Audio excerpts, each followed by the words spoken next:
রৌমারী বিল জামালপুর জেলার মেলান্দহ উপজেলার জাউগড়া ইউনিয়নে অবস্থিত। আদি নাম রুইমারি। আশ্বিন কার্তিক মাসে এই বিলে প্রচুর পরিমাণে রুই মাছ মারা পড়ত। লোকমুখে নাম হয়েছে রুইমারি।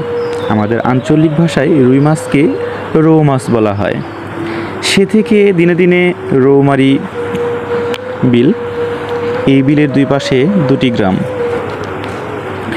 কাপাসাটিয়া ও শেখসাদি, তার পশ্চিম অংশে টোপকারচর, ঘুষেরপাড়া, দক্ষিণে যমুনা ব্রহ্মপুত্রের শাখা নদী ঝিনাই।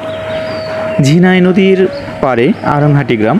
জামালপুর শহরের গেট পাড় থেকে হাজিপুর ও শহরের ৫ রাস্তা মোড় থেকে জাউগড়া হয়ে সিএনজি অথবা অটোরিকশা, মোটরসাইকেল সহজে আসা যায়। বর্ষায় বিলটির আয়তন অনেক গুণ বেড়ে যায়, যার সৌন্দর্য চোখে না দেখলে বোঝা যাবে না। বর্ষাকাল ব্যতীত অন্য ঋতুতে বিলের সৌন্দর্য ভিন্ন রকম। দিগন্ত জুড়ে কখনো সবুজ, কখনো হলুদ শস্যের মাঠ।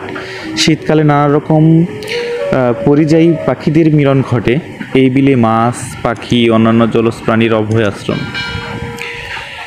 বিলে জীববৈচিত্র্যের অন্যতম বিভিন্ন প্রজাতির মাছ ও পাখি, চখাচখি, প্রাণমূর্খী, শামুক, কেঁচা, সরালি, বক, মাছরাঙা, পাতি মাছরাঙা, বালিহাঁস, সারস, ডাহুক, পানকৌড়ি, সাদা চিল, ঈগল, শঙ্খচিল, অন্যান্য প্রাণীদের মধ্যে বিভিন্ন প্রজাতির সাপ, কচ্ছপ, কাঁকড়া, ঘুইসাপ জ্যোৎস্নার রাতেও বিলে